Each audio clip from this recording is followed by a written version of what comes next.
Swami was just loving it, And between all this chaos, I found this little slot. It was an empty slot that went straight to his feet. I felt like I had to go there, and I just went there, and right in front of me were the most beautiful, feet of Swami.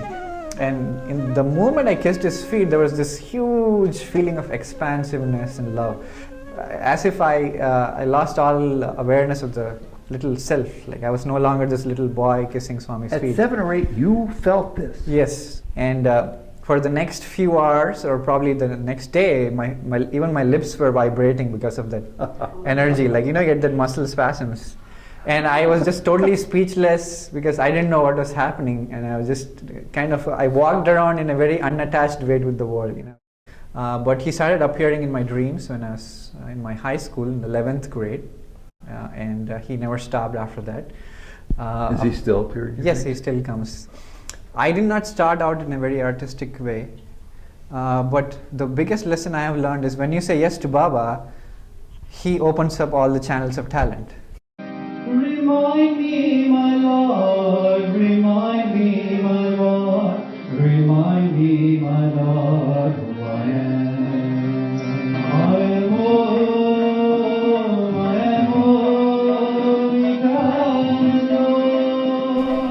So we should never think hence that you're a good singer, hence you're a good musician. Yes, because I said yes to Baba. For me, it's like seeing Swami in every person I interact. Seeing Swami in that person who's sleeping on the pavement, who's not eaten food.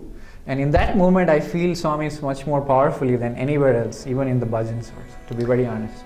When do you think you will know, or have you already come to that realization, that Baba's given you the gift of awakening? I think I already know it. I feel it. The more I practice being in that awareness, be it bhajans or seva, the more in tune I am with that I am presence. I forgot one question. Who's Sai Baba? Sai Baba is me. Sai Baba is pure love. I am love. Sai Ram. Sai Ram. Satya Dhamma Prema నిత్యమయ్యుండిన పుడమి తల్లి ఎంతో పులకరించు. Sai Santosh. He had his first darshan with Sri Sathya Sai Baba when he was being carried in his mother's womb.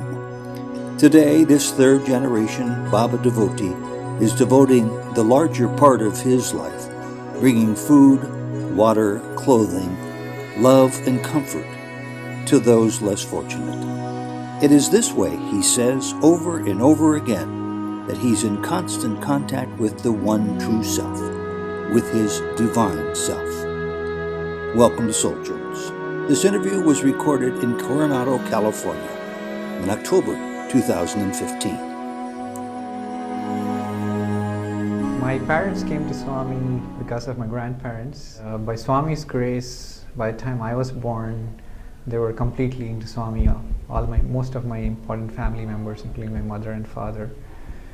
And I had my first darshan when I was in my mother's womb, when she went to Sundaram, Chennai, and Swami had blessed her. So I was very grateful to know that I've seen Swami even before I opened my eyes. And when I was about 2 years old, my mom took me to Prashanti back in the late 80s. In the warm sands of Prashanti, Swami was walking, there was no roof, we used to sit in the hot sun, and then Swami came, and my mom was holding a little slate. We have this initiation process where Swami writes the Om for every child, and that was the desire of my mother. She wanted to bring me to Swami so that he could write the Om, and she was intensely praying that day in the darshan. Swami just came near her and walked on. And she was just, heartbroken, or whatever you say. And she just kept on beaming that Sai Ram, Sai Ram, Sai Ram, Sai Ram. And the farther Swami went, she kept started increasing the intensity of her devotion. Sai Ram, Sai Ram, Sai Ram, Sai Ram. And then Swami walked about 20 feet, and boom, he stopped right there. He turned around, and he looked straight into her eyes, and he said, "Come here." And because they were seva adults, so she wasn't sure what to do, and I was, good enough to walk. So she gave me the slate and she said, "Go run to Swami." She gave me that freedom. And she said, "Swami's calling you, go." You were a 2-year-old kid? Yeah.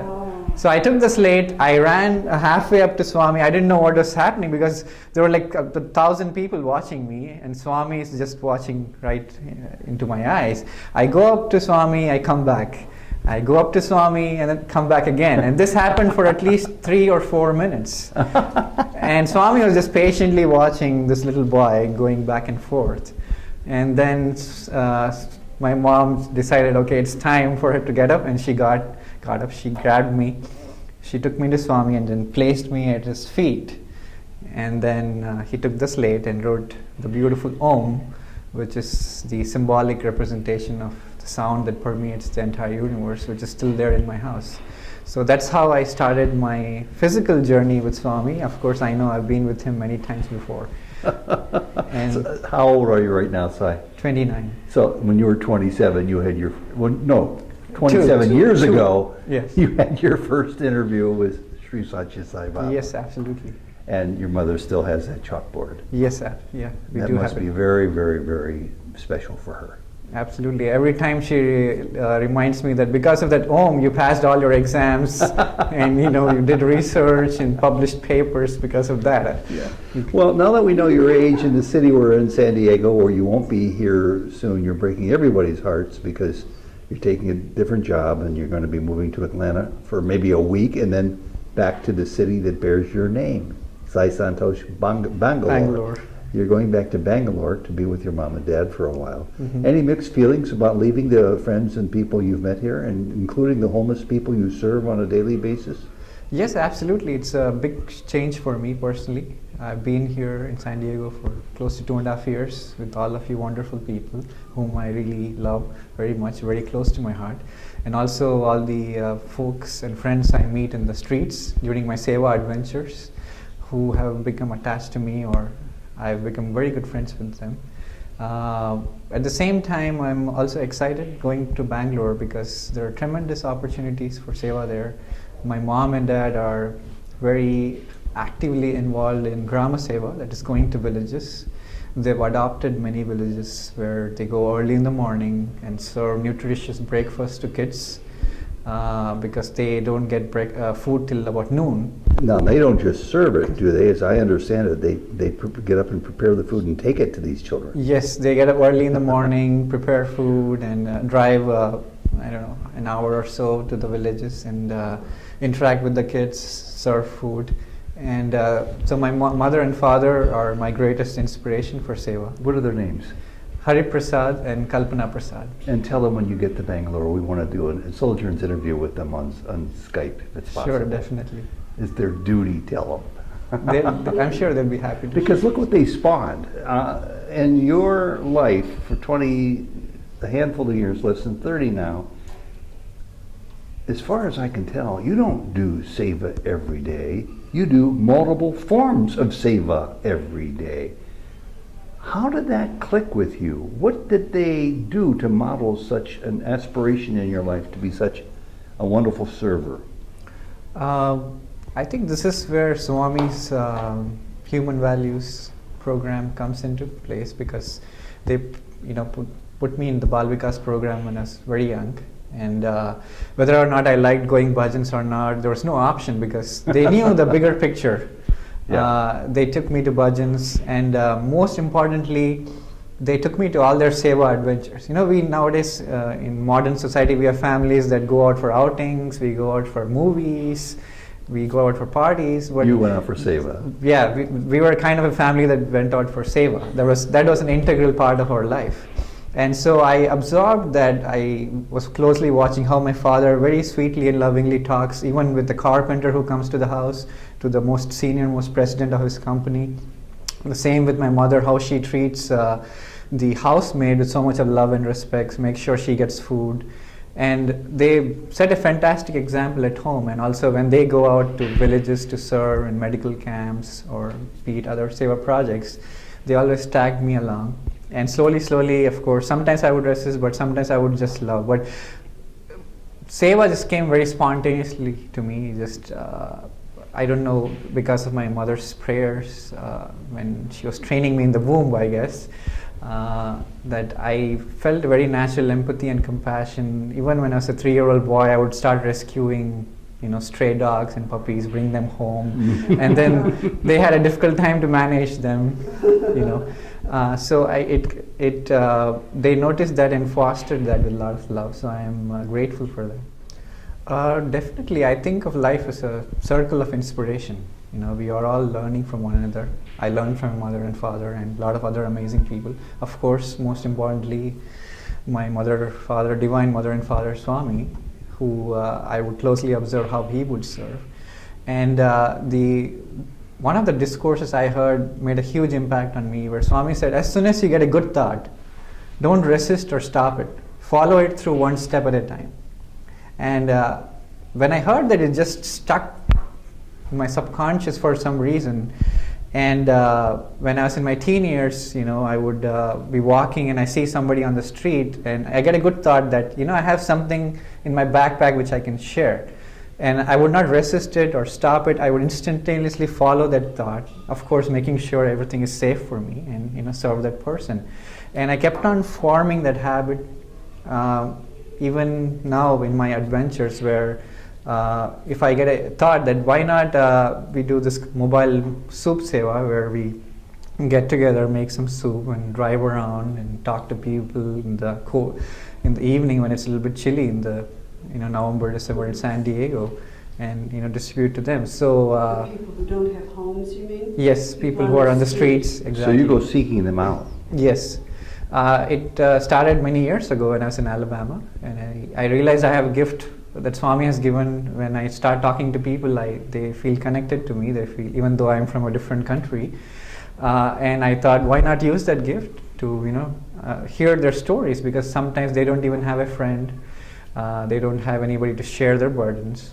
And it started out talking to them and then providing food and clothing, and recently we also did meditation classes for them so that they can tune into their inner self. You and Jerome were doing that, I believe, weren't you? Yes, it was a great experience. That is again one of those intuitive thoughts. That's how I feel my seva ideas come from, where I'm just suddenly I get a download, or whatever you call that feeling, that why not we start a meditation class. And as always, I try my best to follow it through. I went to Jerome.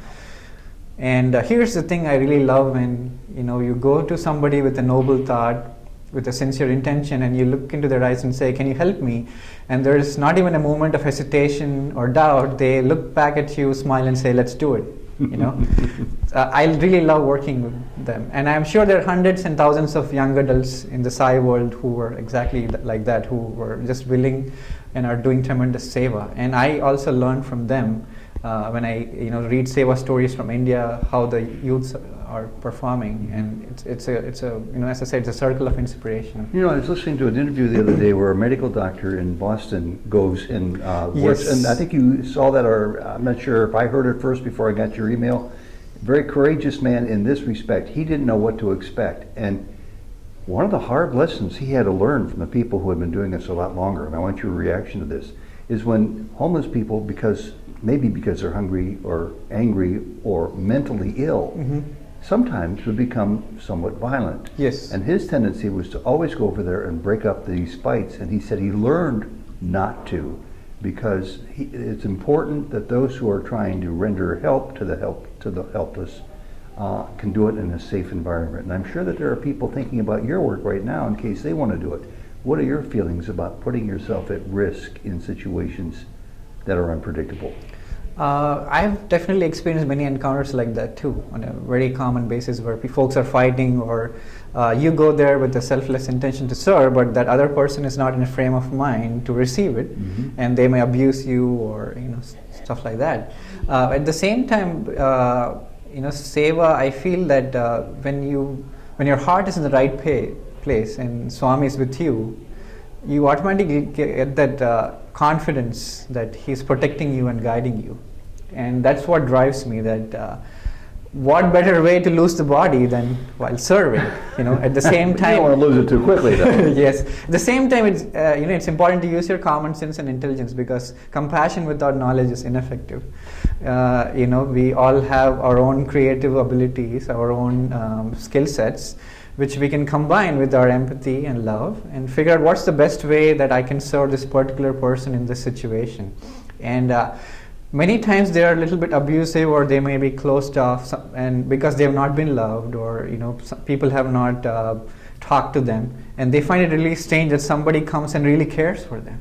And I feel in that precious moment when you make a connection from Swami within your heart to the Swami within that person's heart, something really magical happens. And as Swami has said, that even violent persons, their heart is still of good quality.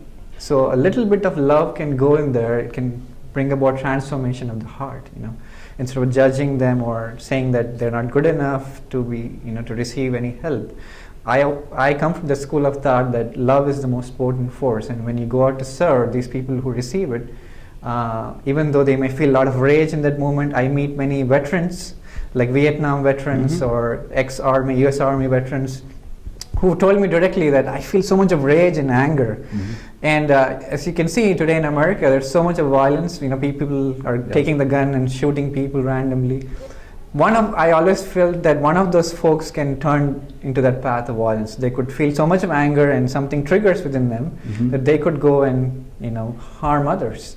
And for some reason, I'm extremely grateful that when I'm interacting with them, I'm just beaming that love and asking Swami to guide this person, all the angels, all the masters, all the beings who can be present to help this person, that please fill this person's heart with love. May their hearts be open to the truth that they are God and not different. You just answered the question I was about to ask you, but I'm going to ask it anyway because I think it needs to be amplified. You take people, a hot sandwich, cold sandwich, bottles of water, blankets, coats, new socks, whatever it is that you find, you take it to people, and I'm sure once they get to know you and trust you, they receive it with open arms. You also take them your love. What if people just did that, tried to befriend people? Would that be of service at all? Absolutely. We don't even have to go into the streets. There are service opportunities at work. There are many difficult people sometimes we see at work. There are service opportunities at home with some of our so-called annoying relatives or whatever. There are opportunities everywhere. I try to think of that as service as a 24/7 frame of mind. Like when I go to a restaurant and I look at the waiter and I realize that she had a long day and maybe she never received a sweet, nice word, and I look into her eyes or somebody and say that thank you very much for your service, I really enjoyed it. And suddenly they beam a beautiful smile. So something very simple like talking sweetly and lovingly with people and carrying that space of love wherever we go. At the same time, I feel there's so much of negativity in the world in terms of why we should not serve a group of individuals because they don't deserve it, or they're lazy, or there's so many other judgmental thoughts people have. I feel like all those are kind of excuses not to serve, because we feel more wiser by judging somebody versus saying, I'm here for you, how can I serve you? I know you've been in school for a long time. I know you just completed a milestone. You just finished your master's work? Yes. And you finished it, I don't think it was a thesis, but it was a report that you did on the subject of love and compassion, empathy? Is that what it was? Yes, love and compassion in the field of management and workplaces, why that is so important right now. Do you think you may be the first person to ever write on that subject? No, Swami has talked about it a lot. He's my primary inspiration because he wrote this fantastic book called Man Management, where he brings in the human value perspective to management. I did a lot of research, and the basic idea is that hiring smart and creative people and cool people is just not it's not the end goal of a company, because how they work together, how they interact with one another to produce something fantastic is totally related to the love and empathy and happiness that the team members have towards each other. And that fosters more creativity and innovation versus saying that I'll be happier, I'll be more loving, I'll be more empathic once we make something great. Well, you had the master teach you about that to begin with, as you say. But how did you conduct your research? Did you go to people and interview them, people who might be interviewing you for a possible job? How did you get these insights that could be applicable to today's business world?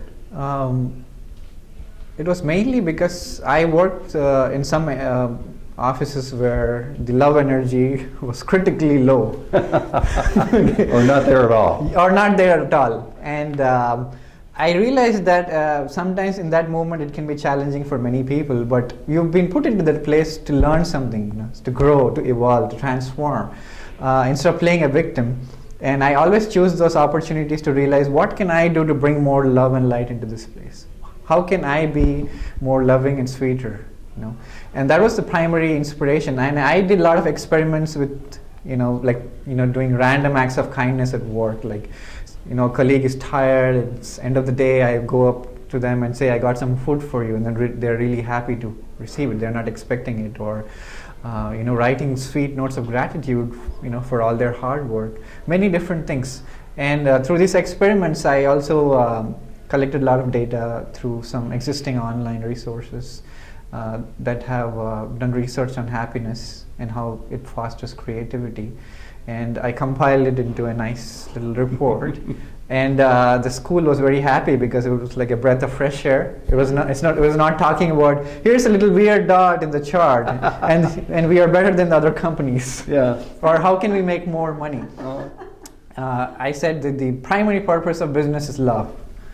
The reason we are working together is love, And if we keep that into focus in our business and in our daily life, then whatever comes out of it will also be loving and nice to the society, The front page of the New York Times had this scathing indictment of a major world corporation headquartered in America. I won't say what it was, because of the manner in which the employees felt they were being psychologically mistreated, Yes. abused, damaged daily by their coworkers, not just by their superiors. I don't know if you're aware of the one I'm talking about or not, but it was like it's the polar opposite of what you set your sights on to accomplish.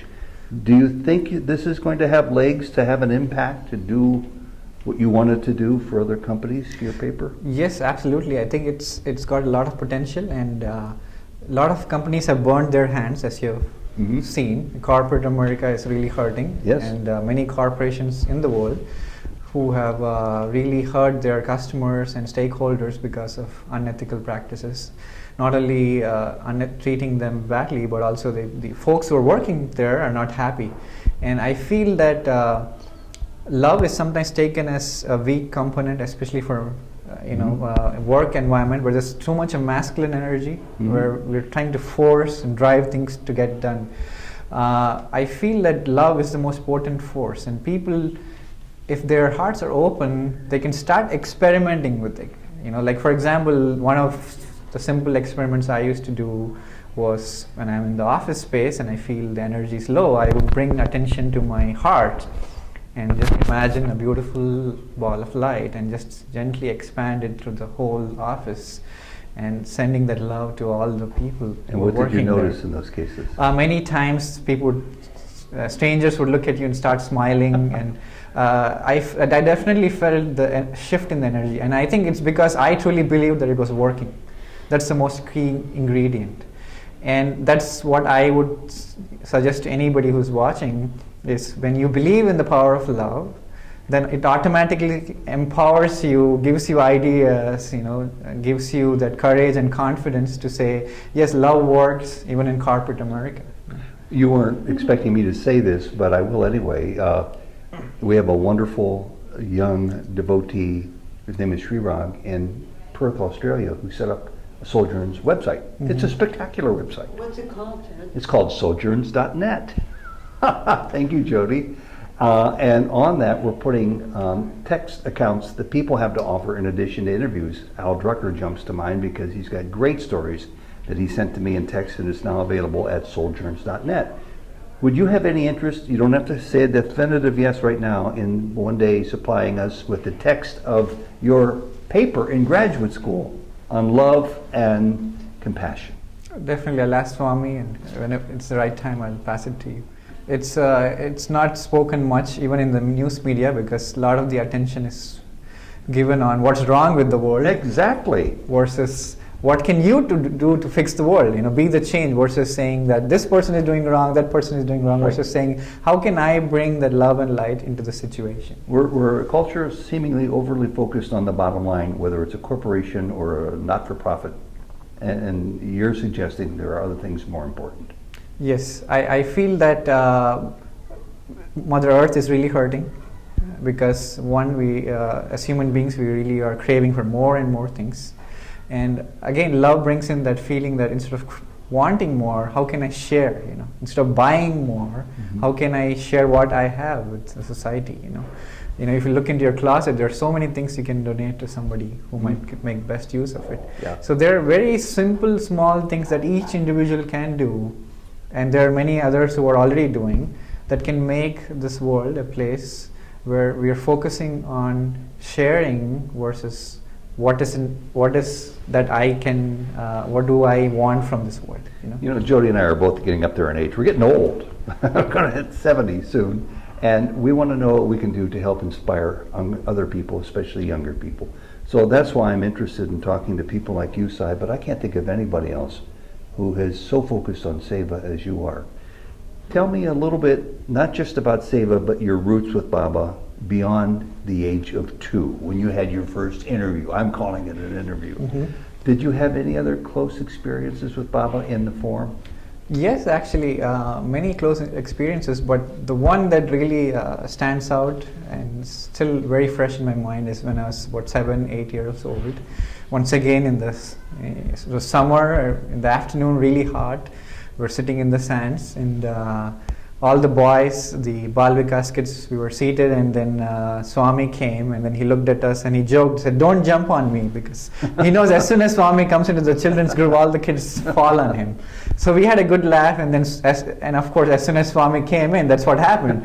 One kid fell on Swami's arms, and other was pulling his robe, and the other was like fondling his hair, and it was just, and Swami was just loving it, And between all this chaos, I found this little slot. It was an empty slot that went straight to his feet. You're like a football player trying to tackle. That's somebody. it. And because of my cricket skills, I thought like I'm really fast. I can make it there. And actually there was a huge magnetic pull. I was very unconscious, and he just. I felt like I have to go there, and I just went there, and right in front of me were the most beautiful, feet of Swami, which I have only seen in the pictures, because when I was a kid, we used to go to center, we see the pictures, and I looked at his feet, and I spontaneously went forward, and I kissed his feet. And in the moment I kissed his feet, there was this huge feeling of expansiveness and love.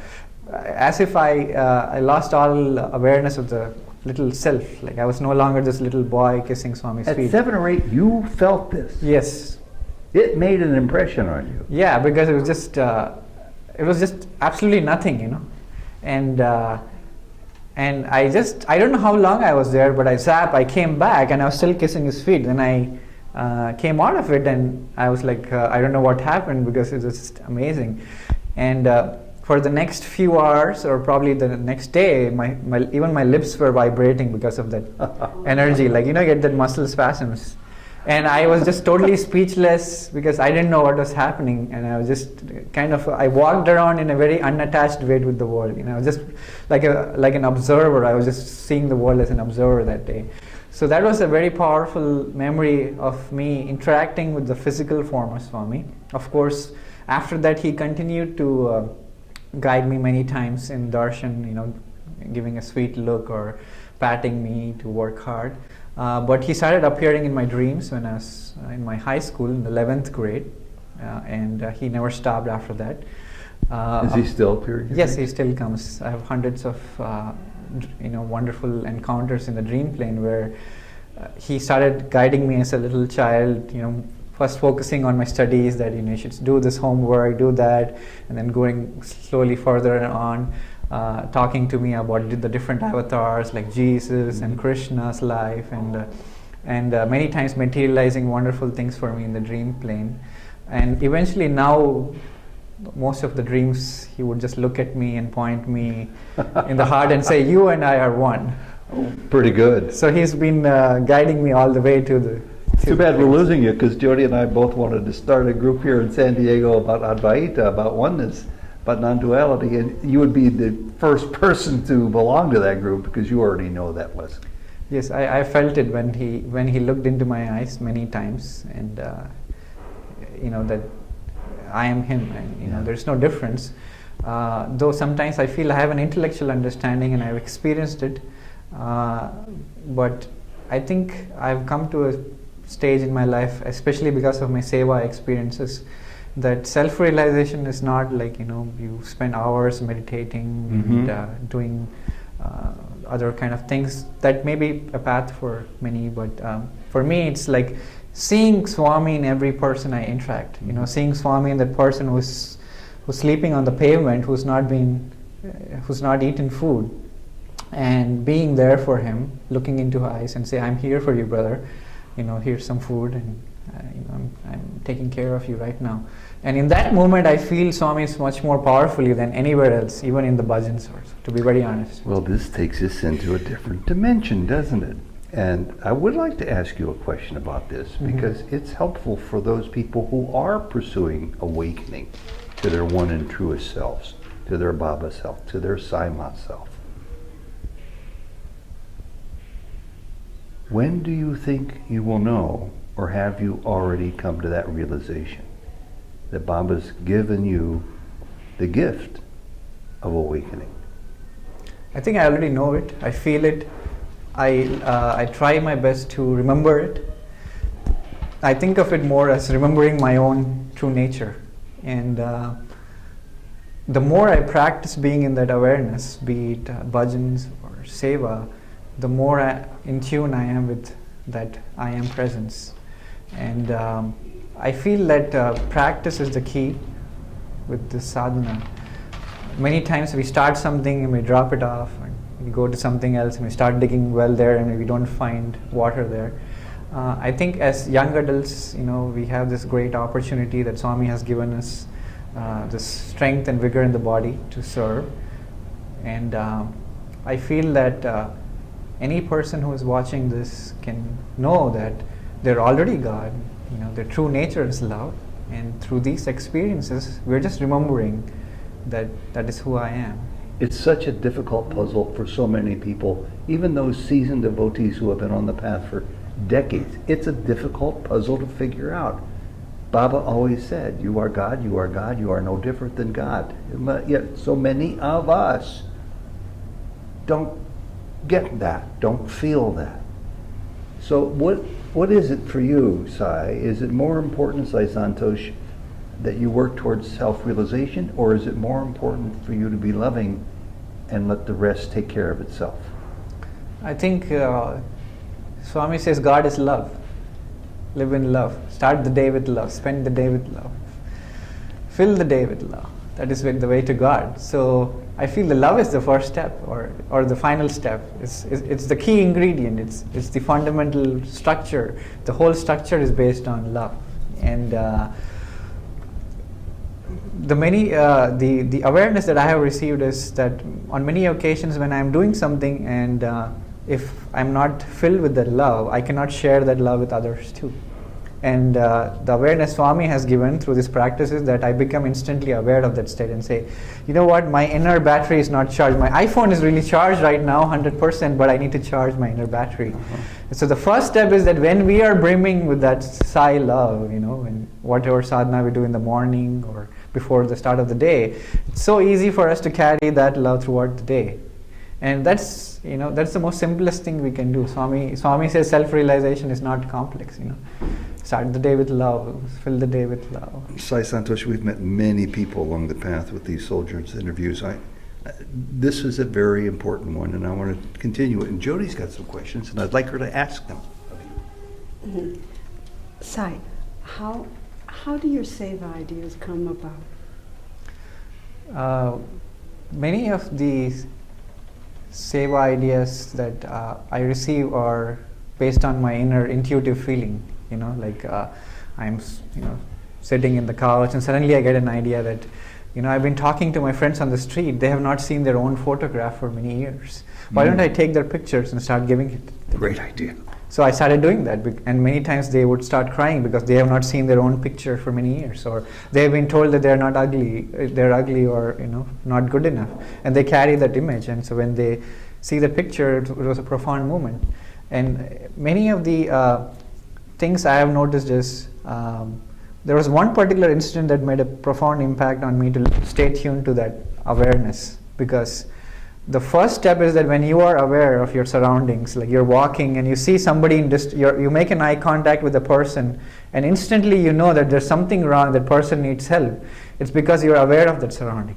But if you're looking, at your phone, that's what happens with many young adults. Is we keep texting and we're chatting, then we are not aware that there's so many opportunities here to help. That was the first thing that I started to practice many years ago, was to become aware of my surroundings and see who needs help, how can I be of service in this space.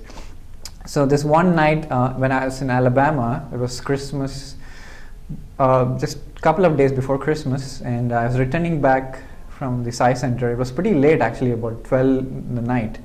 For some reason, I felt that strong urge to take a different route, and I reached near my house, and I saw this really old woman pushing a heavy cart going up on the road At midnight. At midnight. It was freezing, like 30 Fahrenheit or something like that.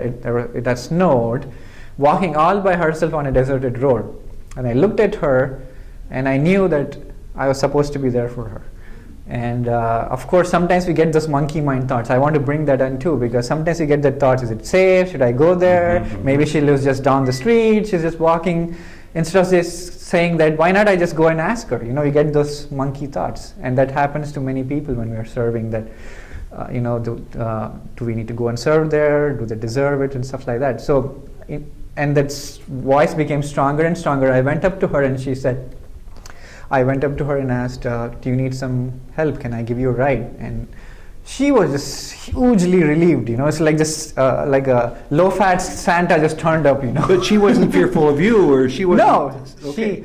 that's how I think. Maybe I was thinking that maybe she was walking and she beamed out a prayer to Jesus, right? If you're there, please help me. I'm walking all by myself.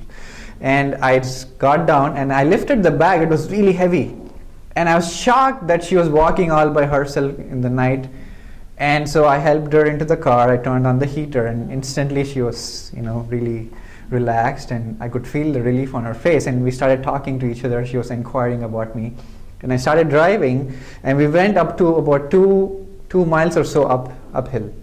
And I couldn't believe that she was doing that, walking all the way, So incidents like these tell me that when we stay tuned to that inner awareness, that voice of conscious, that Swami is always talking to you, but when you're distracted, then you cannot hear. Then Swami is telling, like, okay, take a right turn here. There's some opportunity for you to help. And that's how I summarize my seva activities: is be aware, be alert, And act. Yes. Intuition comes from somewhere, probably from the divine, Yes, absolutely. probably from your higher self. Joyce, got another question. Tell us more about the creative ideas you have, because if anything, you are creative and you take it into action.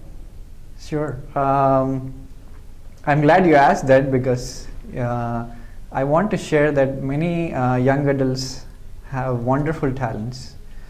At the same time, we live in such times where we are almost inspired from within to share those talents to serve our fellow beings, be it making creative short films or posters or artwork. I did not start out in a very artistic way, but the biggest lesson I have learned is when you say yes to Baba, he opens up all the channels of talent. So we should never think Hence that you're a good singer, hence you're a good musician. yes, because I said yes to Baba. You are. I mean, I'm crowing about your gifts. And it's not my, it's his gift, and I always think of that is the Swami, this is your gift. And the way I think is that when we have some kind of resistance, then how can we go to the next step? So I always, even my acting, when I started shooting for a film, I'm not a seasoned actor. I hardly participated in high school dramas. I was the shyest kid in my school. Nobody could believe that, they watched the movie that I was an actor. Because I just said, Swami, yes, we'll make a movie. And I said, yes, sure, why not? And I just jumped in. I hate my life. I hate it.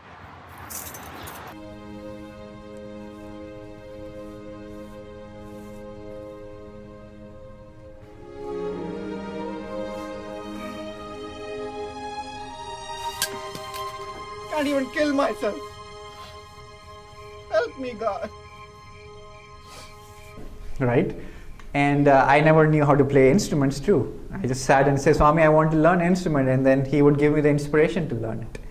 Even my voice, I was, of course I was singing from a very young age, but I feel my voice has evolved because once upon a time in a dream, he came, 4 or 5 years ago, and he saw the amount of effort I was putting into learning music, and he walked up to me in the dream, and I asked him finally, Swami, what is your one gift to me? And then he looked into my eyes, and then he materialized a big mound of vibhuti, and then he started to massage my throat, and then I was just enjoying that wonderful divine motherly massage, and then he said, your voice is my gift to you. Really? And he said, now go and sing like an angel. But here's the thing I have found when it comes to my music or tambourine is, when I'm playing tambourine, many times I'm playing from the level of God. I'm just thinking that I am God, playing the music to God. Everybody is listening who is also God. And every note that I'm playing is heard by the entire creation. And every note is filled with love, so it goes out into the entire universe. When I'm singing bhajans, I try to think that I am God singing to God. That's just wonderful.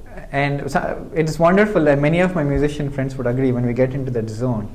And at the same time, I would like to talk just a little bit about the importance of encouragement, especially for budding musicians. If you are a seasoned musician, look around, again, that be aware, be alert. There's some kid who needs some encouragement, because I received that encouragement that I'm here today. And go and talk to that little kid and say, you played really well, even though it might not sound right now, and say, can I help you? And you would see the kid become really happy, and they would start learning. Yeah. Or talk to a singer who is not really appreciated and say that, you put in so much of practice. I loved that song, of course, from your heart. And it's very important to have that culture of loving encouragement, where it's not about like I am the spotlight or this person. It's about how all of us can encourage each other, enable the fostering of latent talents in all human beings. And that's what Swami does, in the most loving way. Jody, do you have any more questions there? I think you do. I would comment that I'm shocked to hear that you were shy in high school. Yes, I was. Very shy, hardly spoke to anybody. I've often thought about how the work you do, the seva that you do, requires being very outgoing, unafraid, approaching everybody, even the most forbidding. How did the shyness evaporated? I think that's totally because of Swami's love, because as I said, when you feel that bubbling Swami energy within you, then automatically those latent things come up. When you're a shy kid, you suddenly start talking to people. And you can think of yourself as a no-limit person when it comes to seva or love. When we have that attitude that I don't have any limits, Swami didn't put any limits on me. He didn't say that you're only good at bhajan singing, you cannot go out and serve. Swami never put any limits on anybody. It's our own monkey minds that set limits. And I think that Swami, this movie I'm making, I don't know how to act, can you help me? Yeah. And he said, sure, because I'm just so open and willing, right? And even my father was shocked when he came here and saw me interacting, and he said, you were such a shy kid, what happened to you? And I feel that is completely the power of love, the transformation of the heart, as Swami talks about. Well, that's so great. And in addition to learning these gifts yourself and then sharing them with others, you also pass along gifts that others have. That's one of the things you're very good at. Jody and I receive emails from you all the time with a complete gamut of ideas and examples to serve. You sent me one once. I'd never heard of it before, and I opened it up and I was delighted. A fella who I believe lives in Australia now, New Zealand, and Buddha is in the name of his blog, and he uses pencils and artwork and makes captions. Tell me about Zen that. pencils. Zen pencils. Yes, zenpencils.com. So people can go to zenpencils.com. Yes. Zen, Z-E-N, pencils.com, and be enchanted and impressed by the depth of the lessons he presents with cartoons. So that's one of the many ways you can share your love, you know. So we are all gifted with wonderful things, and Zen pencils is a fantastic example that if you're an artist, how can you infuse your art with love? How can you inspire somebody with a cartoon? How can you inspire somebody to be kinder with a comic skin? There are so many wonderful ways we can do. And you have your own efforts posted, not just online, but on a blog as well. So tell us, and I'll put supers so people can see them, but tell us how people can come to your work. So I just started writing about my Seva experiences just a few, 6 to 8 months ago. Good. And I've been doing so mostly on my Facebook, because I feel that written media is so powerful. You know, we are bombarded with so much of negativity, news and other things. I feel that even writing can be a form where you share and inspire. And my blog, it's called Love Is My Form. .wordpress.com. Loveismyform.wordpress.com. Yes. Or if they want to find you on Facebook, go to Sai Santosh. Sai Santosh. Sai, yes. S-A-I? S-A-N-T-O-S-H. S-A-N-T-O-S-H. Yes, where I feel inspired to share that, not with the space of, you know, I'm doing this and that. It's more like somebody can read it. And I receive so many notes from many young adults who say that I doubted myself and I read your post and I went up and talked to this person and something magical happened. I started this one. Or I read your post and I felt inspired to go out and, you know, serve in the street. And that's not because of me, of course. It's because you know, Swami is the one who's inspiring everybody from within. Another thing that's always amazed me is you manage to work and go to school and do all this seva, and I've many times wondered if you're like Swami, if you sleep at all and eat here and there, or how do you manage that physically? Oh, I do sleep and eat, but that's one of the things I've learned from my own mother, because she is a homemaker, and she gets up at 4 a.m. in the morning, makes breakfast for everybody, takes the bus, about 1.5 hour bus to Whitefield to the super specialty hospital, serves all day there, like involves like a lot of physical labor, like cleaning floors or, you know, feeding patients, comes back home, takes care of house again. Does she do this like once a month or once a week? About 2 or 3 times in a week or so. Amazing. And I feel like when we set our intention, then automatically that intention follows our action, you know. When we set an intention that Swami, I really want to serve, I want to do really good at my home, I want to take good care of my kids, I also want to do really well at my job.